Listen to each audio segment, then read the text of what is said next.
Good morning, everybody. Happy St. Patrick's Day.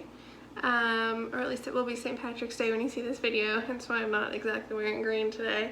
But yeah, I have a super exciting baked good for you all. We're flipping the switch. We're doing something savory again, just because I think it's so nice to be able to do different flavors and have a wide variety of baked goods that you can offer to people. So since it is St. Patrick's Day, Irish holiday, day of my people, we are making Irish soda bread, which I've never made before, so I'm super excited to try it. And this is going to be a cheddar and herb soda bread. So yeah, soda bread is, I'm thinking it's more of like a biscuit dough as opposed to like a traditional bread dough, because there's no yeast. You're only using baking soda and baking powder as your leavening agent to help it rise.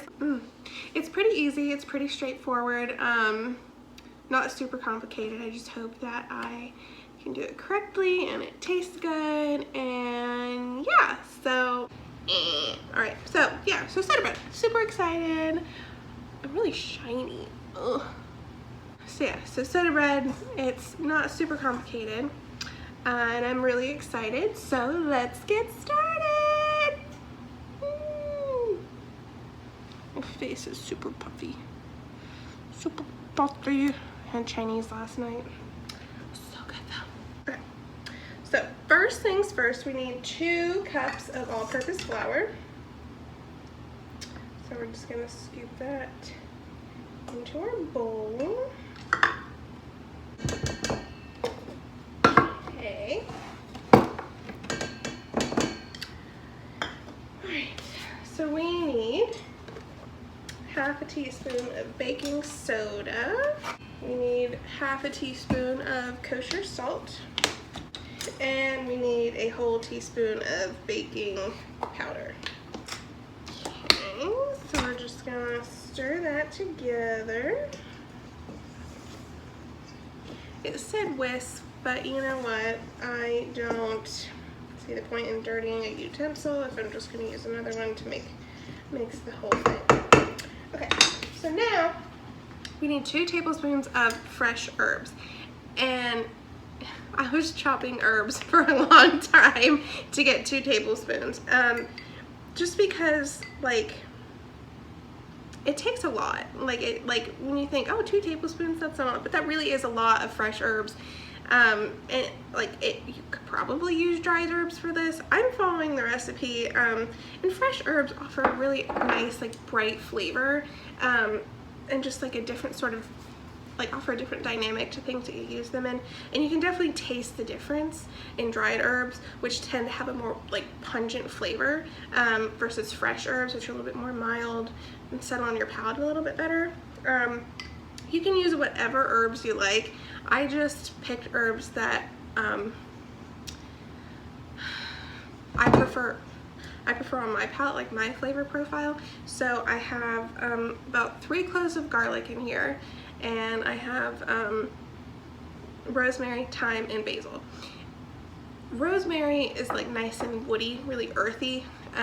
Thyme is really like lemony and bright, and then you have basil, which is just very like fresh and pungent, and it just goes great with everything.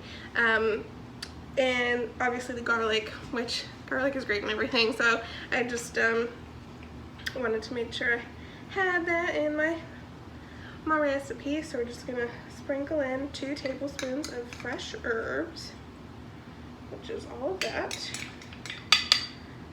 I kind of like roughly measured it when I was chopping, and it was a lot of chopping. And then you need 4 ounces of mild, medium, or sharp cheddar cheese. I have sharp cheddar cheese here, and I cut my cubes really kind of small because I just want a little bit of cheese in every bite. So we're just gonna add this in. Stir that around. Make sure all of the cheese is coated in flour. It's not quite like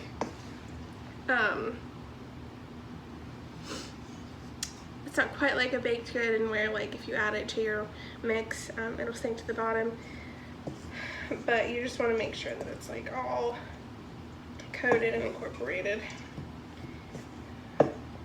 It's said to go in here with your hands and make sure that your cheese cubes didn't stick together, but I cut them pretty small enough that it shouldn't really matter if they do or not. It smells so good already. I love rosemary. It's such a good spice. Okay.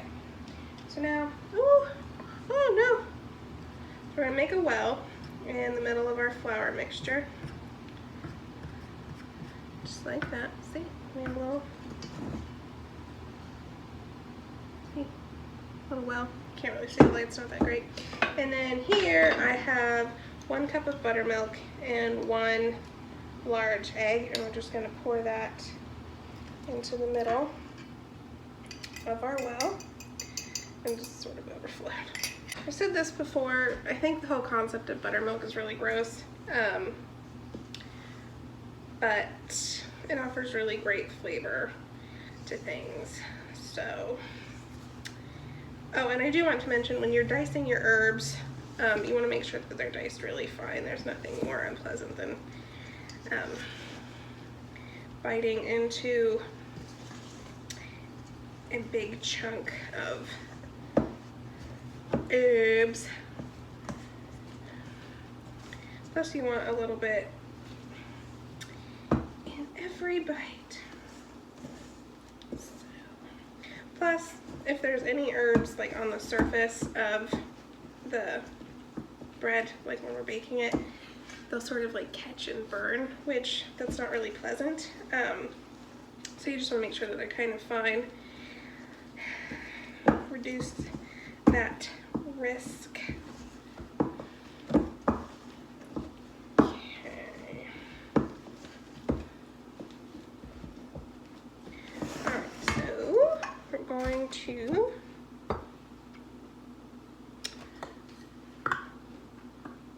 put some flour on our countertop here. We're just going to see what I mean. Okay, so that's our dough. It smells really good. It does smell like a biscuit dough though, like full disclosure. Like I said, I've never made Irish soda bread before, and this might be a different recipe versus just like regular basic soda bread. But you know, trial and error, I guess. So, but yeah, so it's kind of, yeah, get it to focus there. So you can see our cheese and our herbs. It smells really good. It's got kind of like an airy texture to it as of right now. So we're just going to turn this out on our floured work surface. Whew. Make sure we got all our little bread bits. Okay, so I have my bench scraper here. And we're just going to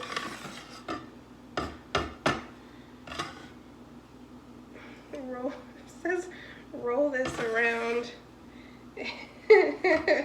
in flour to coat it.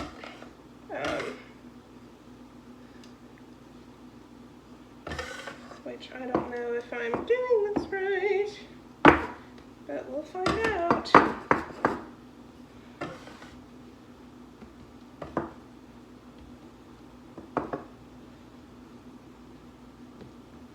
Alright, so that is all coated. We got it in a little round there. So I have a bit of flour on my baking sheet here, which it said to do, so here we are, doing it. And we're just going to pick this up on our bench scraper, plop that down. Right. I have a serrated knife here, so we're just going to cut an X on the top there. just like that. See? Voila. This is going in a 425-degree oven. We're gonna bake it for about 20 minutes, check it, make sure it's not getting too, stay in your place. Make sure it's not getting too golden brown. If it is, we can put some foil on it. And we're gonna bake it another 8 to 10 minutes until it's got a nice, rich, deep golden color. As soon as it comes out of the oven, I'm gonna put some butter on it, brush some butter, melted butter on it, let it cool, and then we'll try it.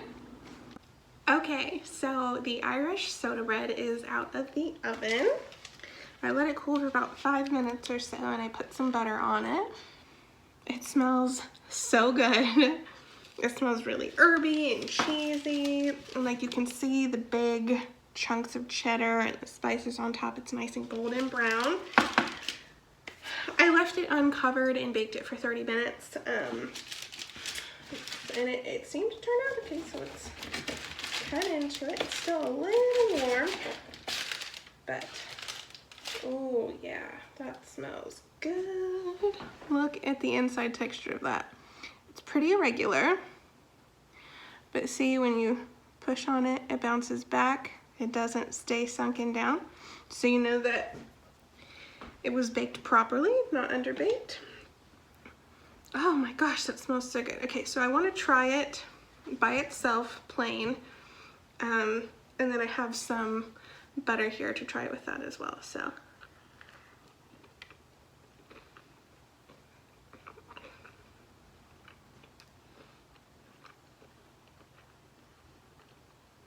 okay, all right.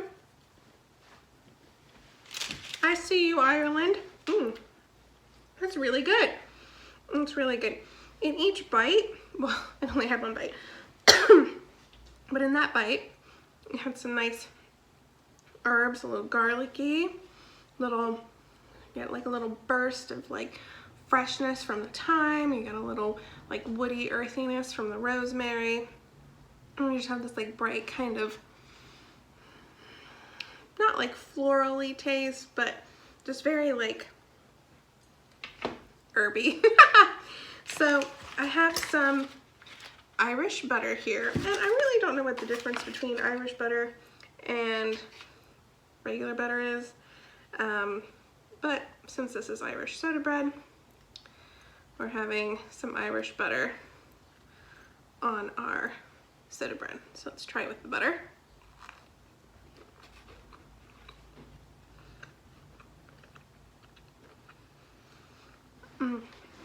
That was really good with the butter.